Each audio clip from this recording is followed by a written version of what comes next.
All right, welcome back to our prediction. No, not preseason grading, projections, whatever you want to think of it as. I'm realizing we're really bad at titles. Um, this time we're talking about the Toronto Blue Jays. Very actually one of the more exciting teams to look at in the league. I'm not expecting them to be necessarily in the play. I'm not expecting them to be in the playoffs. I don't think that their team's complete. But they have like they're on the end of a rebuild. I think they just need like a few more pieces, and I think they'll be competitive. But they have like a really young core that's that's all developing together. That I think is gonna be really exciting to watch. And so it's not all bad news, despite the fact I'm not expecting Toronto to do too well this season necessarily.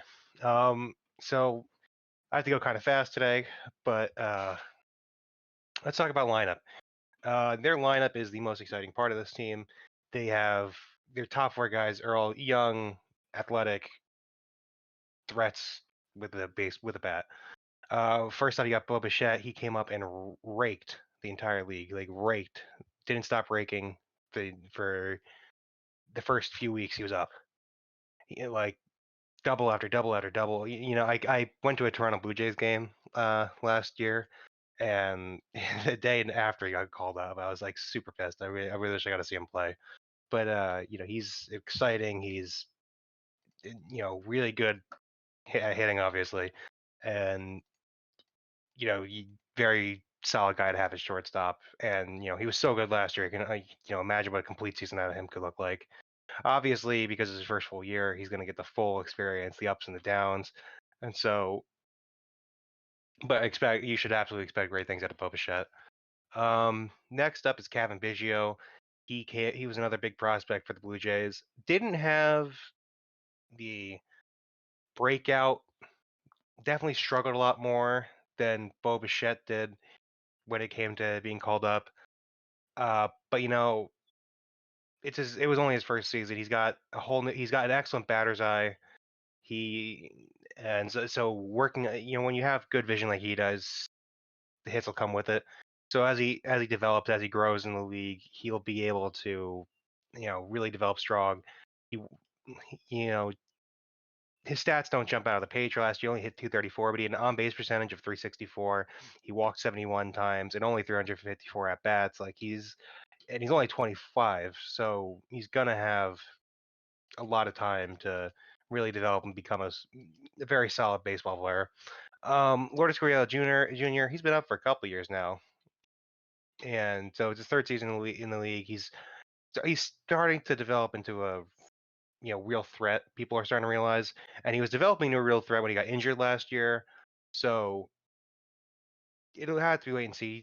He does not walk enough, and he strikes out way more than he walks. It's like a 4-to-1 strikeout to walk ratio. But another solid, exciting outfielder who, if he works in the eye a little bit, keeps producing like he did last season, he could become a very solid fielder for them.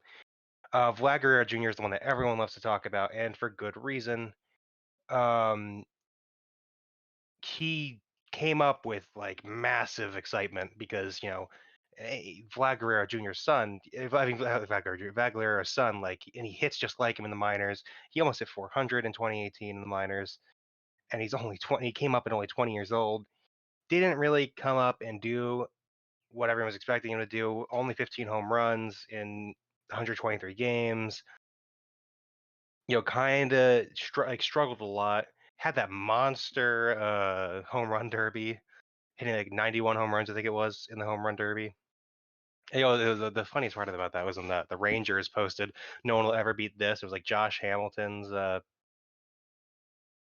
like I don't remember how many home runs it was, most in a single round at Yankee Stadium, and right after they said, "Well, I guess we take that one back." But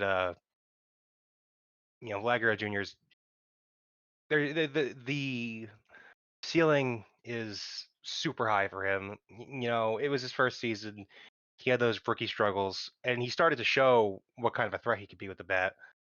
The most questionable part about him is his defense. If he can really play third base, he had glimpses of having some good he has he's a very powerful arm, and he had some glimpses of showing good stuff, but he also made a lot of bad errors, and you know, it's a question of do you move him over to first, or like how do you want to move him around? But there's no reason why he can't develop into that superstar that he could very well turn into. The rest of the Blue Jays lineup is a little bit more, questionable. Not that they're not good, but they're not nearly as strong as the rest of the lineup. And so the bench and the rest of the lineup will, except for with the exception of Randall Grichuk, are really going to be moved around quite a bit. You got Travis Shaw at first base, who's going to be sharing time with Rowdy Tellez. Not much to write home about. Solid baseball player, but I mean, I'm saying solid, but he's fine. But he had a horrible season in 2019, and so it'd be really interesting to see if he can turn that around for 2020. But not much to really say about him. Randall Grichuk, he as long as he's on the Blue Jays, he's going to hit at least half of those 28 home runs he's projected to hit off the Yankees, because he just mashes the Yankees pitching every time he's against it.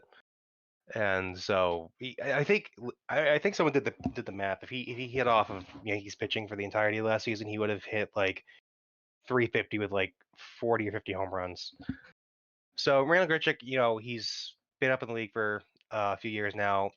He's got the bat power, definitely, but the question is, can he get the batters out? His on base percentage has always been a struggle for him. He's never been he strikes out a whole bunch. So if he could start putting more things together batters eye wise, he can really turn himself into a even bigger threat. So that'll be interesting to see. You got Terry Oscar Hernandez, Derek Fisher, Danny Jansen, all need to work on that ability to just hit like for average. They do not have they have shown potential. Teoscar Hernandez has had some hot streaks, and I think can hit. It's a question of, because he's got power. The question is, can he translate that into just being able to hit better or strike out less? That remains to be seen. Danny Jansen was, I believe, a rookie last year, or was at very least in his second. Yeah, he was in his first full season last year, and though he only hit 207, he showed glimpses. I think he'll be really interesting to watch. I'm not sure I'm not sure about him developing into like this superstar player, but if he can just work on that bat, he can become a solid threat behind. You can just a solid player behind the plate. That's all you really want out of a catcher, because catching's the hardest position in the game. And now let's talk about the starters. This is Toronto's biggest acquisition, Hyunjin Ryu. He's been he had a monster season last year. He really 2.32 ERA, 14-5, 163 strikeouts, 24 walks, and he doesn't have overpowering velocity, but he has really good control and really nasty stuff that just when he's healthy is super lethal. And that's the thing. He's never been healthy for a full season. But 2019, I think he really just got like a rest kind of IL trip. They sent him to the IL, and it was like very minor. And the general talk around the league is it really wasn't that hurt. It was more like the Dodgers are like, okay, we need to save you for the playoffs type deal. And so because he was throwing so much, but excellent starter, and will be able to teach the rest of the guys and be a model for the rest of the guys in this lineup. Um, you got Chase Anderson. Give me one second. I believe just came over from the Brewers. Uh, he was just traded over. He's been middle of the road, league average type pitcher for basically his entire career. He had a really good showing in 2017, but he hasn't had like any sort of form like he had then. But if you can get him to stick around that average of like upper threes, mid threes, ERA wise, he can be a rotational, just a decent rotational piece. Tanner Roark, who was never once again a guy who had it all worked out in 2014 and 2016, but then hasn't really worked it out since. Um, sitting in the fours, if he can figure out any of that form that he once had, it'll be really interesting to watch. Matt Schumacher, who played a lot of years in the Angels and came over to Toronto. He started off super dominant, 5 games, 1.57 ERA, 24 strike. He's not a big strikeout guy, but he came over and everyone's like, oh, this is a pretty solid season. But 2019 and 2018 ended in injury very early on. So if he could stay healthy and he could have any sort of impact like he did at the beginning of last season, maybe. But it might be a little bit of a might not. I'm not sure. I'm not sold on the fact that he can. The most important thing for Matt Shoemaker that you're looking for if you're a Toronto Blue Jays fan is just hoping he stays healthy. And Trent Thornton, not much to really be said about him. He had his very first season last year. He struggled quite a bit. The 4.84 ERA. Oh, had decent strikeout stuff, but something wasn't quite there. So maybe if he could put more things together. He's in his sophomore season. He's got plenty of time to develop. So that could be something to look out for. Um, Now we can move into the bullpen. So the most impressive part about the Toronto bullpen is Ken Giles. He's got he came over from the Astros and he dominated last year. 53 innings, 83 strikeouts, only 17 walks, a 1.87 ERA. 23 saves. Like he's going to be their closer, and he could be a really big threat. And actually, Toronto's bullpen was actually a strength for them, and they got a lot of trade pieces for it. They got a lot of trade pieces out of it, so it'll be interesting to see this year. They did just sign Shun Yamaguchi out of Japan, so it'll be interesting to see how he performs out of the bullpen. He was a really good pitcher over in the Nippon League, so it'll be interesting to see how he adapts to the MLB. I don't want to make too many claims about how he's going to perform because he just hasn't had the chance to really. He hasn't played in the MLB yet, and sometimes people come over from the Nippon League. Like you saw with Yusei Kikuchi last year. Like he dominated the Nippon League and just got blown up every start. Now also he's playing in the Mariners, but like he still got blown. He still had a 5+ ERA last season.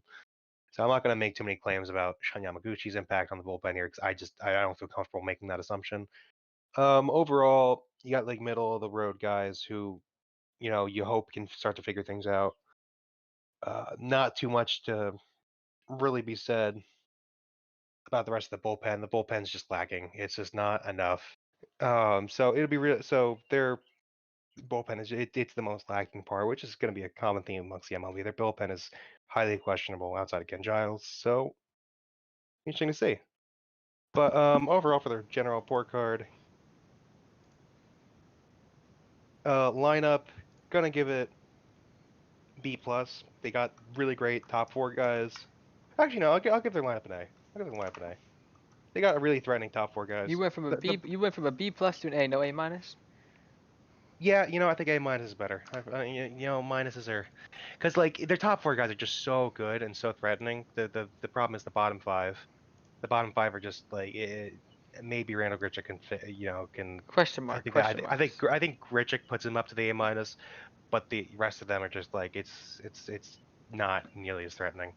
Bullpen, gotta give it. I don't even know what to call their bullpen. It's bad. Um, I mean, we can slot them in there at a. I mean, a C plus or a C. I mean, are Definitely they not as a C bad as the plus. Orioles? They're not as bad as the Orioles. They're not getting an F. D plus. Uh, Is that what I just heard? yeah, Yeah, I'd say D plus. I mean, like, like, I don't want to discount Ken Giles, but when you're Ken Giles, when you only have one good reliever, that's not good enough. So yeah, I'll give it a D plus, just for Ken Giles. Well, it doesn't seem like the textbook wants me to fit that in, but just note the D plus. Um, and then rotation, I'll give it a C. There's not much, Hyunjin is going to be awesome, but the rest of the uh, rotation is piecemeal, hoping to figure, you There you know, go. D oh, it plus. just doesn't fit, right? That's what I So, got for you, man. I'm sorry. it's I'm a trying. lot of question marks on that end. So, All right. Well, I know you got to run, so yes, I do. we can go ahead and wrap this up. Go ahead and like, comment, subscribe. Check out our social media and our Discord. It'll be down in the description below. We apologize. This one was kind of thrown in here at the last second. We both had really busy days today, but I think you got through most of what you wanted to, right, Matt? Oh, I said everything I wanted to say. All right. So we just kind of cruised through it today. Um, so keep an eye out tomorrow for the next few videos, and then we will reconvene on Monday. We're gonna try to see if we can work some stuff out over the weekend to see if we can make it visually more appealing. But other than that, like, comment, subscribe, check out our social media and our Discord, and I'll let Matt have the closing statement since this was his video. I tried to stay out of your way this one. I just kept my mouth quiet. Closing statement. You got a lot of exciting young guys. Appreciate that. Those first four, they're going to be fun to watch. Hyunjin Ryu is going to be fun to watch. Ken Giles is fun to watch. Obviously, Ken Giles could end up being a trade piece. A lot of these guys you watch can become trade pieces, but that lineup is solid. That lineup is going to develop into a really elite. And so All right. it's not going to be. You're not going to be a playoff team. You're definitely going to be. I think it'd be surprising to see them over 500 because of the pitching. But that lineup's exciting. Enjoy it. You only get to see threatening. Like this is that is a studded lineup right there. All right. Like Well, with so, that being said, enjoy it. we will see you tomorrow, and peace.